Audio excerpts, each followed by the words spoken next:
Good morning, welcome back to Football League World TV. It's time for the latest edition of the debate, and here we're discussing whether QPR should recall Macauley Bonne from Ipswich Town in the January window. I'm your host, George Dagless, and joining me this morning, Marcus Ally. Marcus, how are you? Yeah, very well, thank you.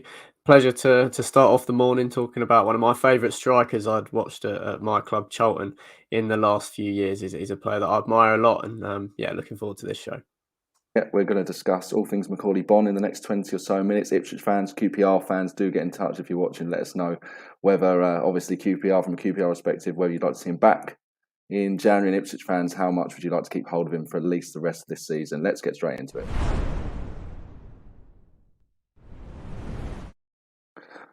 Marcus, let's look at Macauley Bonne's season so far on loan at Ipswich. 11 goals in 17 league games. It's a great return for him so far, and obviously he's looking to propel Ipswich into those playoff places and perhaps even into the top two by the end of the year. Let's just talk generally first of all. Why do you think it's been working so well for him at Portman Road so far? I think he's definitely a player that suits an attacking side, a team that can dominate more of the ball and can create him enough chances for him to get into enough positions to be scoring goals. We saw how successful he was at Leyton Orient, in their I think title winning season in the National League. So he really thrived in one of the best teams in the division. I think that's happening again with Ipswich. You could argue maybe it wasn't the case at Charlton and QPR. So the supporting cast is definitely, I think, important. He's not a striker that's able to feed off scraps as much. He's not going to be scoring many goals from outside the box, but he is a very instinctive sort of poacher in and around the sort of width of the 6-yard box. And I think he's proven that again this season. So I think the supporting cast deserves a lot of credit for Ipswich. Even when they weren't playing well, or results-wise, they weren't doing particularly well. It wasn't the offensive contingent where the problems were really there. So Macauley was able to profit off that, and when you got the likes of Bursant Salina, Connor Chaplin, Scott Fraser, the list goes on in League One. Having a player of Macauley Bonne's quality at the top of the pitch is definitely a good sign. And also, there's a romantic side to the deal. He was in the academy as a youngster, never really never made a first team appearance. Ended up going to a couple of other academies afterwards, but it's sort of like a bit of a homecoming loan move that I think might have helped him build some confidence knowing the area. Yeah, certainly. I mean, I think a lot was made of him going back home in many ways when this loan was announced at the start of the season. You look at, let's look at the last two clubs he's played for. Obviously, Charlton first of all, and then QPR. I think it's probably fair to say, particularly compared to his time at QPR in particular, he's been playing a lot more at Ipswich. He's been given a run of games and opportunity to build momentum and confidence. And in many respects, that's not just, a positive for Macauley Bonne. That's something any striker needs, isn't it? Absolutely, yeah. We talk about confidence so much on this show and in all of really football coverage and how big of a difference it can make. But as you rightly mentioned, for the striker position, it does seem even more vital. Strikers sometimes they're going to get one chance in a whole game, and if they're not in the right mindset to really grab that with both hands, then they could end up, getting blamed for the team's results because they haven't been able to stick that away. I think Macauley Bonne is maybe a little bit more fragile than some other strikers. He doesn't sort of strut around with that arrogance. Maybe when he was playing second fiddle to Lyle Taylor at Charlton Athletic, you could really see the contrast of two players at different ends of the spectrum. So I think getting the run of games has been huge, particularly after the way he fell out of favour at QPR last season. It was a tough debut campaign, and it wasn't a surprise to really see him sort of fall by the wayside in that move, considering there was no fans in the ground as well. It was just not a very nice concoction of events that made that season quite difficult for him. Yeah, I mean, I suppose if you look at it was quite a tough period for him, all in all, wasn't it? Because obviously at Charlton, Lyle Taylor effectively stopped playing because he wanted to secure a move and not get injured. And obviously, Charlton's survival in the Championship at the time kind of relied on Macauley Bonne getting the goals. And he stepped up to the plate in some respect, but it wasn't quite enough in those final weeks. And then, like you say, he got that move to QPR. Which was a good opportunity for him. You look at it was just him and Lyndon Dykes really at the time, obviously competing for a starting spot. But like you say, that lack of sort of atmosphere that would have usually been there to welcome a new signing wasn't there for him. I guess in many sense, this this move to Ipswich has just been the first sort of normal opportunity he's had in the sort of last year and a half, where he's had time to bed himself in, get playing, and really show what he can do. Perhaps for the first time since sort of the start of his Charlton career, or even when he was at Leyton Orient. Yeah, I think he's adapted really well when you consider the three division jump really from the National League to the Championship in just one summer transfer window.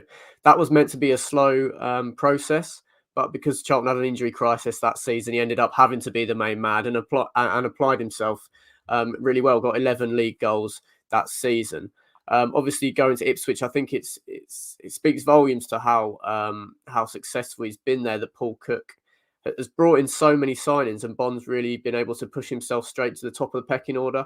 When you speak about the caliber of players, Connor Chaplin, a key player for Barnsley last season, Joe Pigott coming in as also for big money from, well, not for big money, but a player with a reputation in the league from AFC Wimbledon, where Macauley Bonne didn't have that. And also he's only coming on loan, so he has that sort of lack of security in his mind. So yeah, coming from the National League, I think it was the summer of 2019 that happened. Just 2 years forward, this is the first more sort of normal opportunity, more of a logical step up from that situation. And yeah, it's been great to see him grab the opportunity. Yeah, and it's certainly good as well to see him compete with, like you say, the amount of options Ipswich have got to show that he's still, you could consider him the main man up top in many respects. The Tracks boys, which is another feather in his cap this season. Let's look at the options he would have to compete with at QPR, Marcus, if they did recall him in January. Lyndon Dykes, Charlie Austin, and Andre Gray. Let's look at their goals first of all. Dykes got 6 so far in all competitions. Austin's got 4. Gray's got 3. So they've all got fewer than Bonne so far this season. Do you think there's a case to say that QPR need another striker though in January, just in general? Let's consider Bonne, but any other option as well. I'm a big Lyndon Dykes fan, to be honest. I think he's in sort of a handful of some of the best strikers in the Championship. Due to his international duty and a few niggling injuries, he probably hasn't been able to play as much as he would have liked at the start of the season. I think his goal tally reflects that, and he's been playing in runs, short bursts in the first team, and then has come back out of it. Knowing that Macauley Bonne played as little as he did, I think it's just 8 league starts last season, and that was when Andre Gray wasn't even there. And this is a player with great pedigree in the Championship, has achieved what QPR would hope to go on to achieve this season previously in his career. I don't think, despite how good he's been for Ipswich, Bonne would command more respect from Mark Warburton than someone like Andre Gray in terms of the pecking order.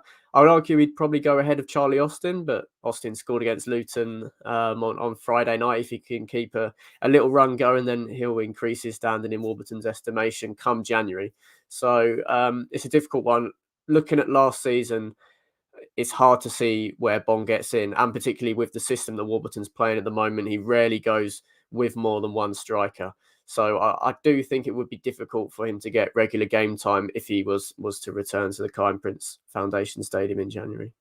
Yeah, I mean, I suppose that's ultimately what the decision needs to be from QPR. Whether, if they did recall him, the view would have to be to play him. They can't recall him and then send him back out alone. It wouldn't really make any sense, would it?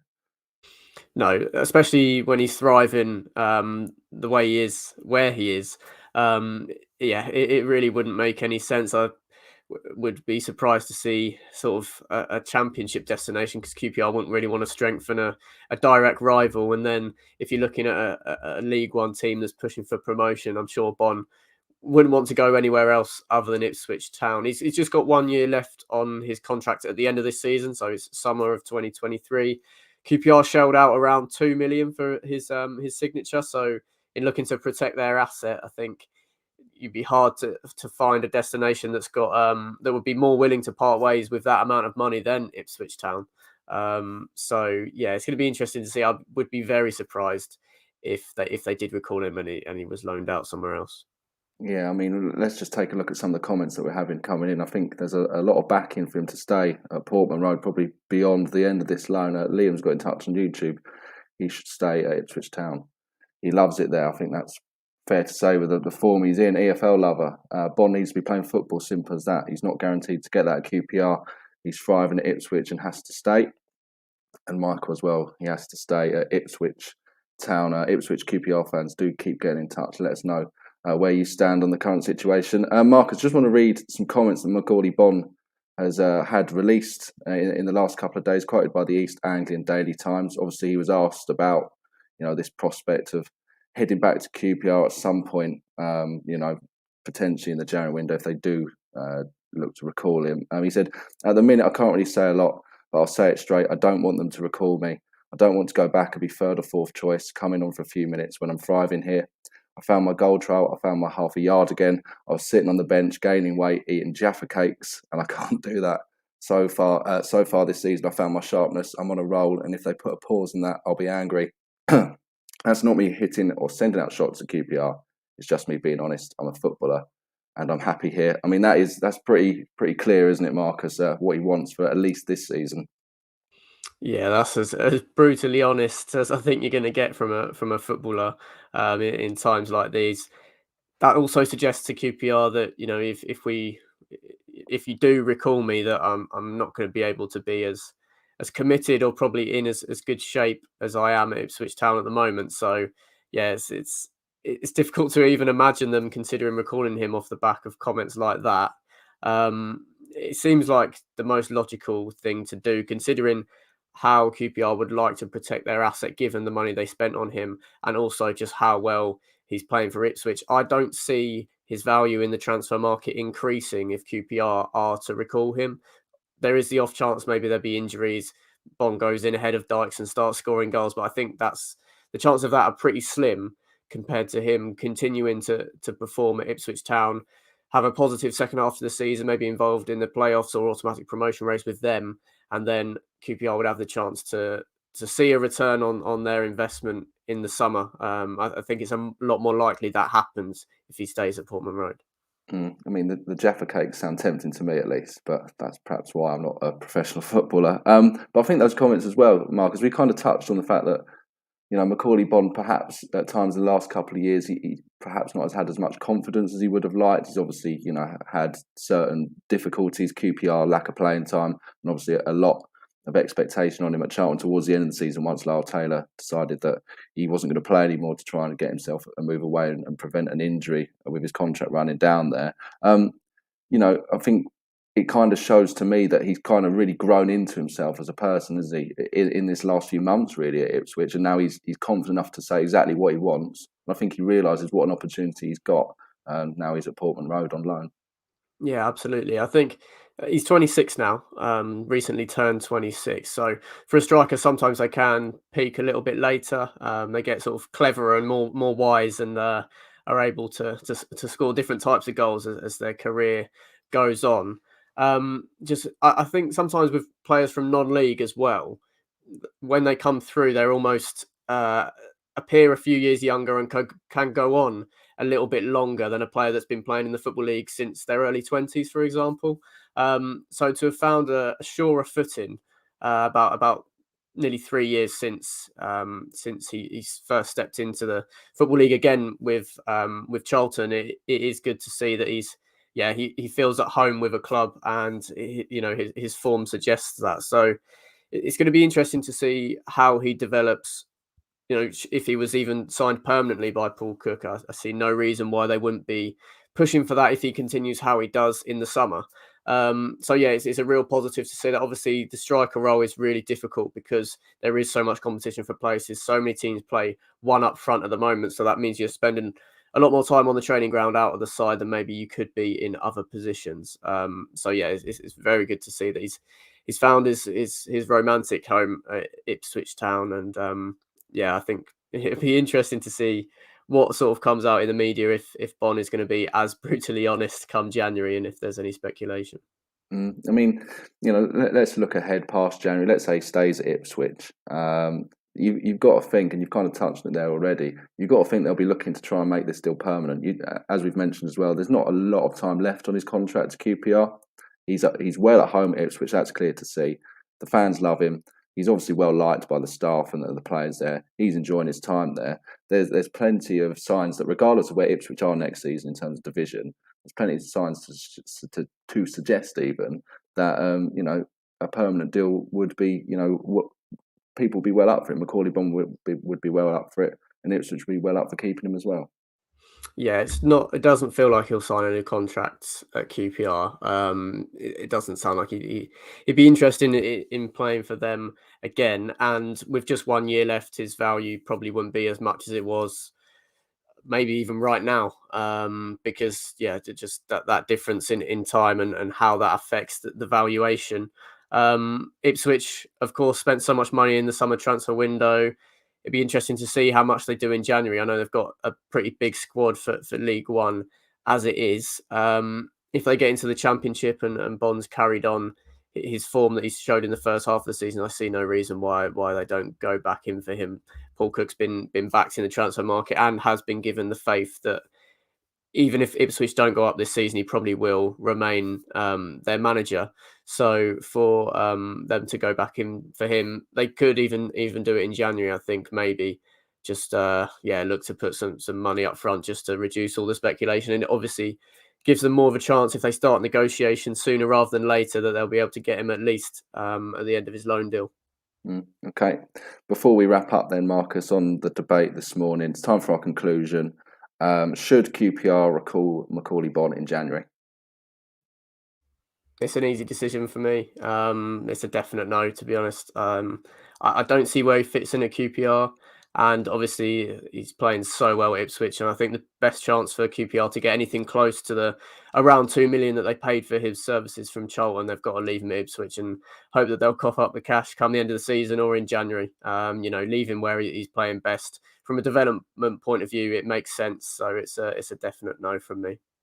Yeah, I completely agree. I'm sure QPR might be slightly tempted just given the form that he's in, but it seems like there's every chance he could go back there and perhaps lose the form that he's shown so far this season. I think sometimes a team needs to, it might be the one that got away in many respects, Macauley Bonne and QPR. I think it might be best for the player and all involved that he stays at Ipswich at least for the end of this season, and then perhaps there'll be a deal to be done in the summer.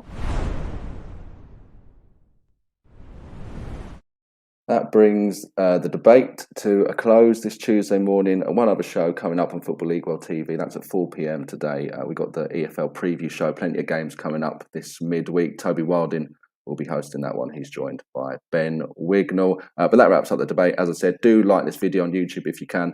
And do subscribe to the channel as well, Football League World TV. Marcus, thanks very much for joining me this morning, talking all things Macauley Bonne. We'll speak to you very soon.